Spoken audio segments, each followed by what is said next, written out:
Hello, I'm Kate Jabot. Welcome to Sitrep, your weekly look at the big issues in defence and world affairs. Russia claims Ukraine is about to detonate a radiological dirty bomb on its own territory. This is absurd. Allies reject this blatantly false accusation. Why has Moscow made this claim in top-level phone calls to the West? And has it damaged the system meant to protect us from a catastrophic miscalculation? As Russian men sent to fight in Ukraine go public with their complaints, we talk to a campaigner helping them fight conscription. I'm getting thousands and hundreds of calls from both soldiers and officers alike who are in Ukraine that should have never been mobilized, that are dealing with extreme difficulties because of medical conditions. And a century on, why All Quiet on the Western Front has been remade for the Netflix generation. The story of war, unfortunately, is pretty difficult, miserable conditions. They are fighting from trenches on the front line in Ukraine.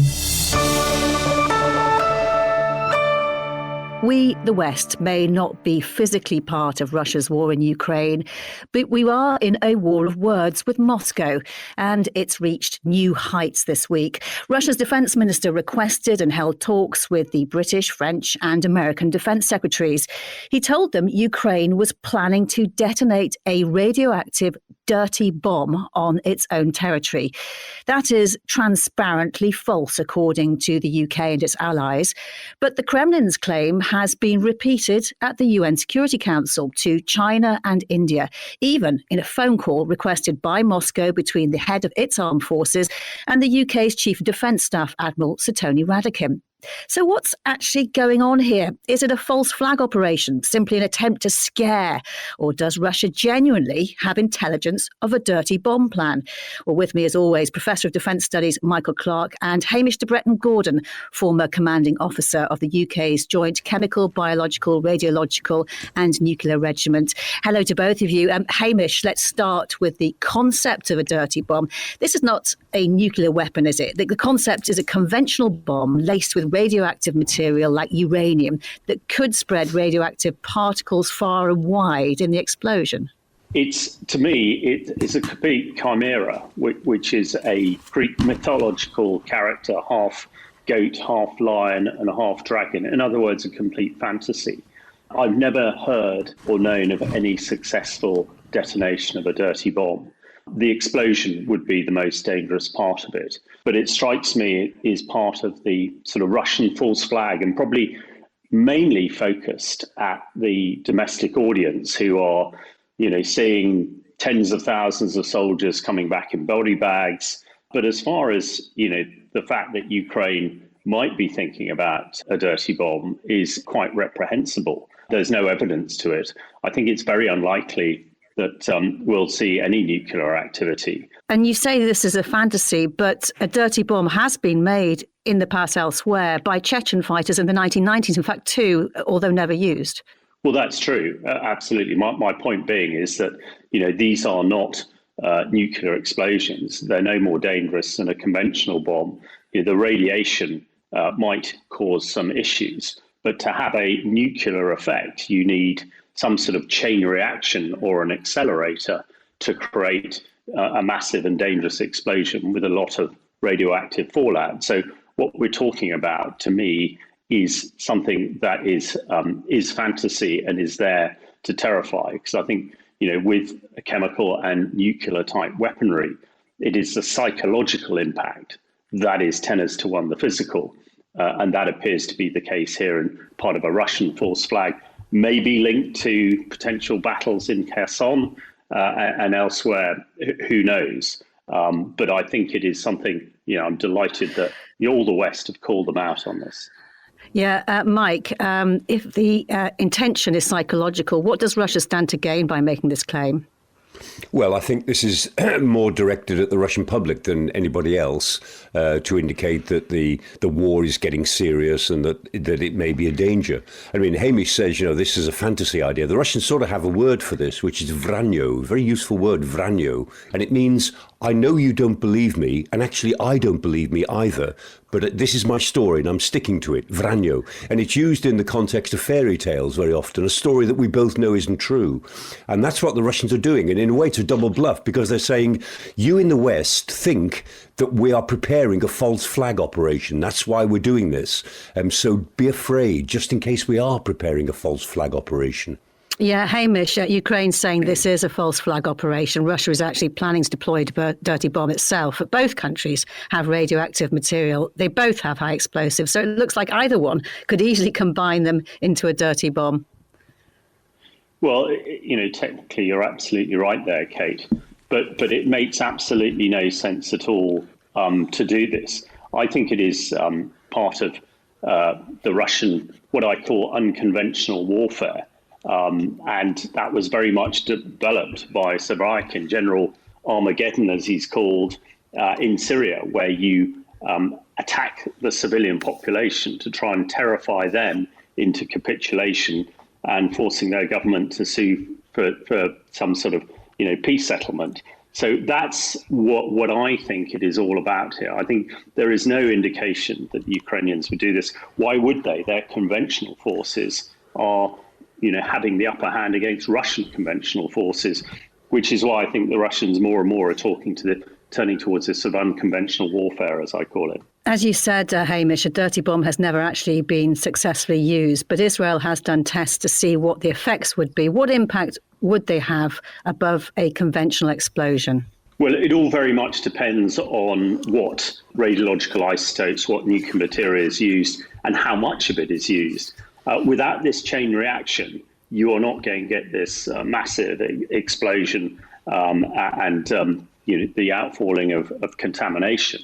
So I think it's very little. The way that the Russians used polonium, for instance, when they murdered Litvinenko in the UK in 2006, is that is where radiation in small doses can be dangerous. As far as blowing it up, the contamination, obviously in the local area, will be around for some time, but it is unlikely to spread. I think of more concern is the blowing up of nuclear power stations. And only yesterday, the Ukrainian government were claiming that there was clandestine activity happening at the Zaporizhzhia nuclear power station. Now, if the Russians blew that up, we would see huge amounts of contamination at the moment across Europe, because that's what the meteorological conditions are telling us. And of course, we saw what happened with Chernobyl. A lot of that radiation actually fell in North Wales.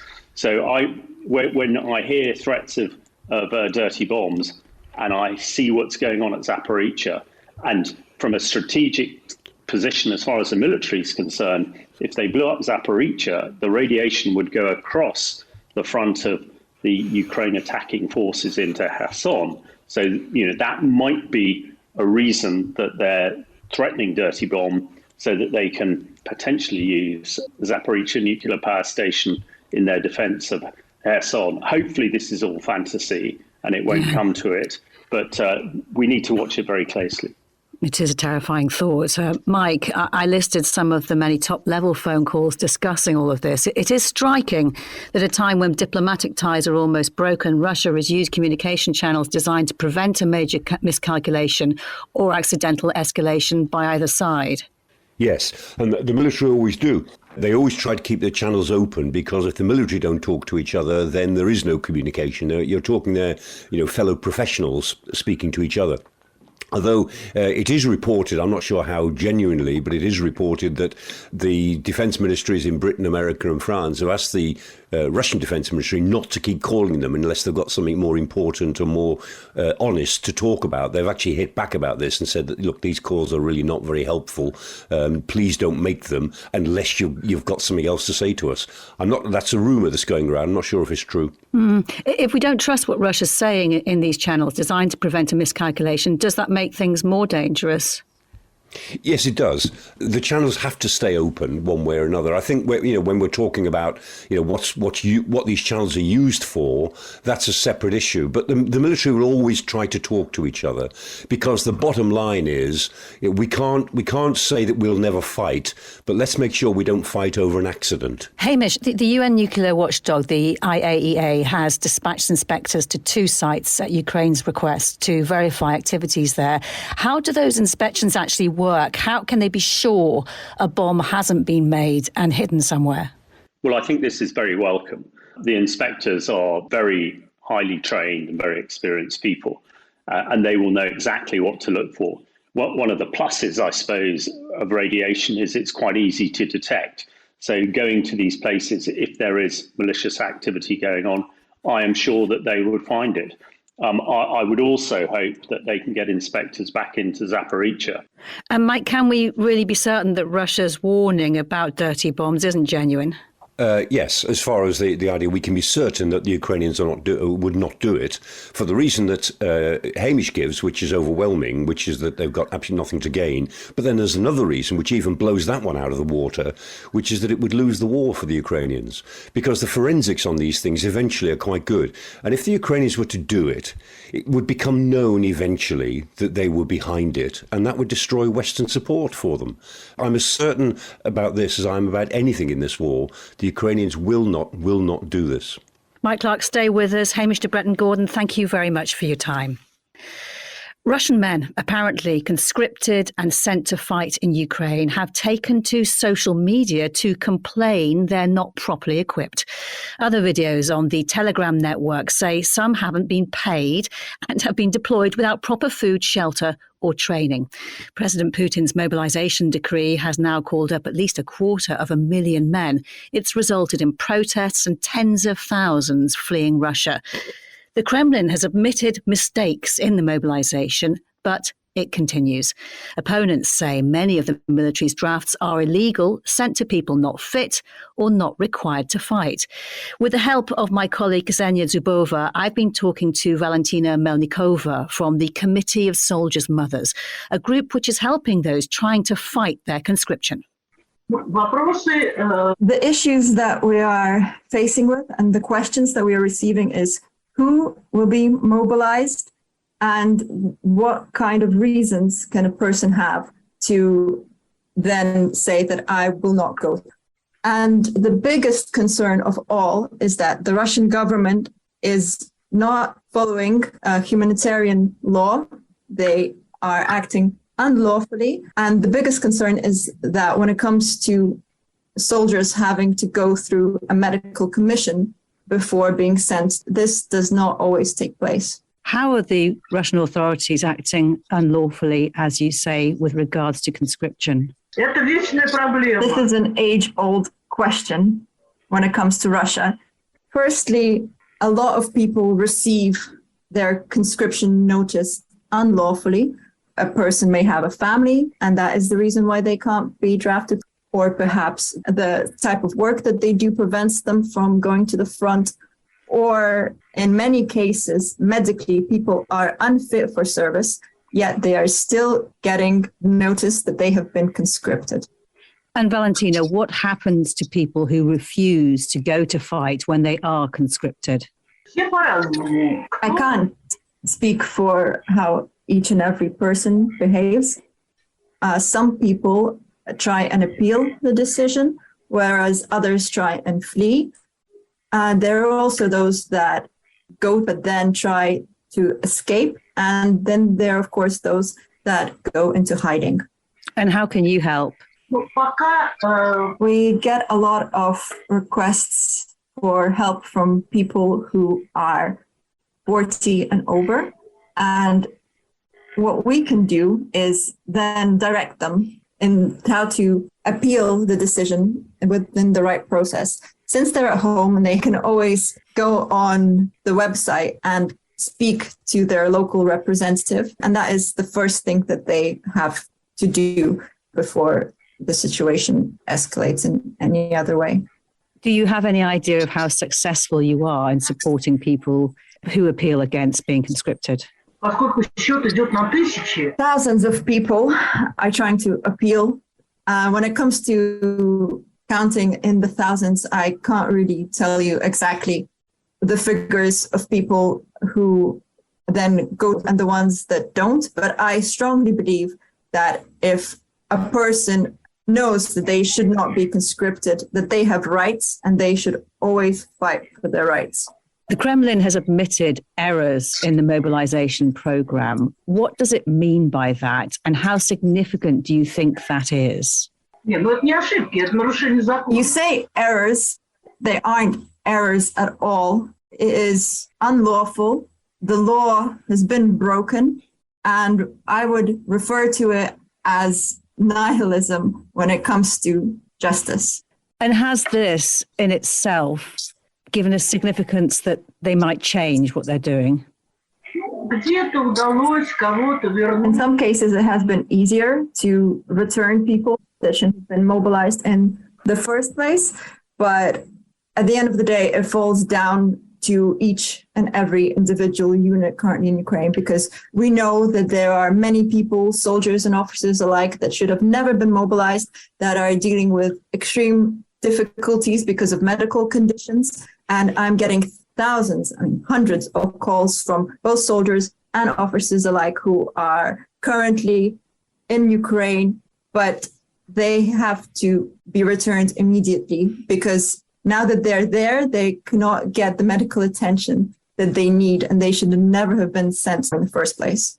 You have outlined a situation where Russian people are being forcibly sent to Ukraine who may not be fit and may not want to go. Do you know much about what conditions they're having to fight in? It depends. When it comes to the day-to-day at the front, it is very dependent on where the person is. But of course, it's the trenches. So the situation is very difficult for many people. One of the main concerns is the lack of communication. It's almost impossible to get in touch with soldiers and officers. I know that they're not having a good time and they're not really able to tell anybody about it. Does your work and public opinion make a difference in the Kremlin's decisions, do you think? I myself was surprised that, yes, in fact, my work does have an effect, and it has a very strong effect. We have received a lot of publicity from it, and one of the biggest things that we have been able to achieve is for the authorities to admit when they are wrong. Valentina, you take personal risk by speaking out. Why do you do it?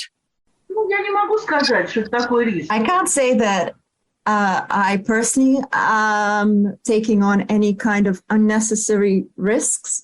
I have been doing this for 33 years. But what I do have to say is that at the beginning, I had to be especially mindful of the type of language that I use, because of course there is censorship in that way. But for me personally, I wouldn't say that it's scary, because what we deal with is issues that are presented to us from soldiers and their families. We deal with their concerns. That is our mission. And I believe in that we have strength. I would like to ask for support, because for many Russians and for me personally, this, of course, has been a nightmare, and I am suffering. Many are suffering, and especially who are in Ukraine. The situation is dire.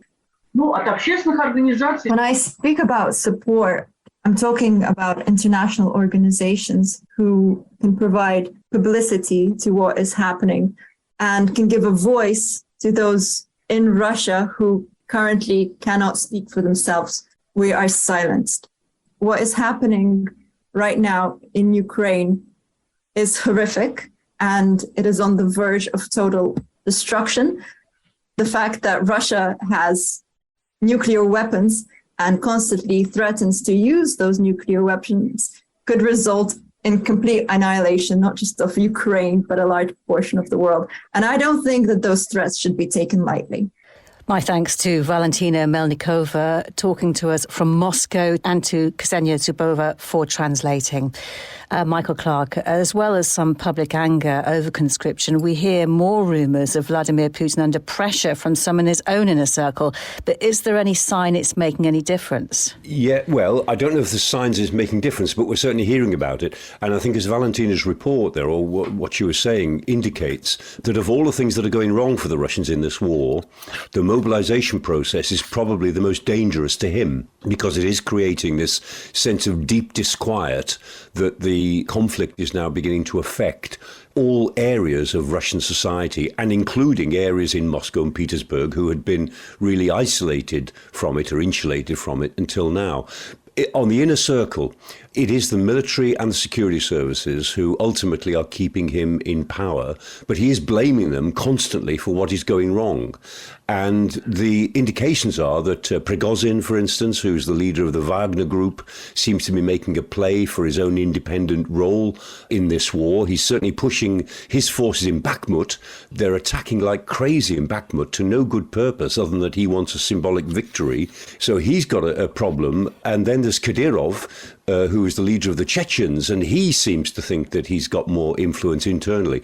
And when Prigozhin and Kadyrov are trying to get inside the Kremlin circle, then the military and security services inside that circle are going to get very disillusioned, and they're going to feel very edgy. So I think you can see the tensions building up. But when we ask ourselves, well, who might wield the knife against Putin? Who might actually be the first to break ranks and try to depose him? You can't see a figure who would do that. But the forces that are creating that tension certainly seem to be building up.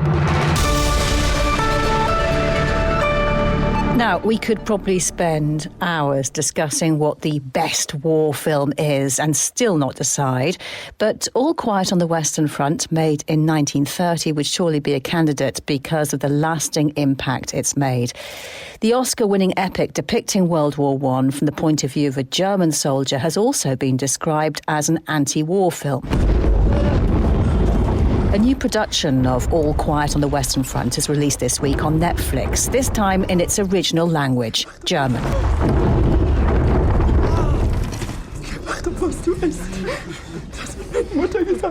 The book which inspired the films was hugely controversial when it was published in 1929. The author, Eric Remarque, drew on his own experiences to give a graphic account of the mental and physical impacts the war had on German soldiers. It sold well, but angered some who had served, and was banned in several European countries as anti-war propaganda. But more than 90 years later, is a remake of All Quiet on the Western Front still relevant? The theme certainly runs through to today in Ukraine. Rupert Wheelock is an army veteran and military historian. The story of war, unfortunately, is one of pretty difficult, miserable conditions for whoever is fighting. Although, of course, the geography is very different. As I understand it, they are fighting from trenches on the front line in Ukraine, and so that will come to people's mind. The book, which the latest film is based on, describes in graphic detail the confusion, the carnage and futility of the war. And its author, Eric Remarque, had first-hand experience of all that. So it's an honest account. How important is it to have that kind of experience in writing a book about war? I think it was especially important for Remarque, being a German, to have the credibility of having served in the trenches for writing his book, because it was so controversial at the time in Germany, with so many people disliking the way that he explained things, in how some people might feel it in a way which demeaned Germany at the time. Interesting you say that, because Remarque is quoted saying this is neither an accusation nor a confession, which would seem to indicate a position of impartiality. Can you really be independent, though, when you clearly fought on one side? I think you can. I really do feel that there are people who can look at things, stand back and look at things. I completely understand those who are so emotionally involved in one side or the other that it comes out in an emotion which doesn't allow them to do that. But there are people who can see both sides of the story, even though they may have gone through some pretty grim times. And how important do you think it is, or how much does today's soldier really understand about what it was like to fight on the Western Front? And what do you think they should know about it? It's very hard to say, but I do feel that what we saw in Afghanistan was pretty tough. And so I think the soldiers who served in Sangin and in Helmand from 2006 until we withdrew will have experienced something similar to the fear and the trepidation that the young soldiers in the Western Front felt. But we must remember that World War I was not just about Europe and the war on the Western Front. There were dreadful things that were going on in Gallipoli, in the Arctic, all over the world. And this film focuses directly on the Western Front, though. Can you describe what it was like fighting there? Well, I'm afraid I'm not that old, so I personally, you know what I mean. I don't know. You're a historian. You will have researched it in great detail. But I have written about the First World War, and it does seem to me to be something that is incomprehensible in terms of the whole situation, where we haven't as a country been at war, where every single fibre of the nation is involved in something. And I think this is what makes it very special. I'm really looking forward to this film. I think it, from the teaser, it looks really outstandingly made. I mean, we've had a succession of really good World War I films since Steven Spielberg's War Horse, and more recently 1917, and the Sam Mendes film, which gives a new perspective, and Peter Jackson's They Shall Not Grow Old. So I think this is now in a pattern of World War I films, and reading what people have to say about it is that they feel that it's really important to keep the memory alive. There was a possibility in the last few years when the 100-year commemoration ended. People felt that it might diminish in some way the memory of the First World War. But a film like this will bring it back to the forefront of people's minds. There are familiar themes such as issues of mental health and life after service, both of which present real challenges today. Was it ahead of its time then?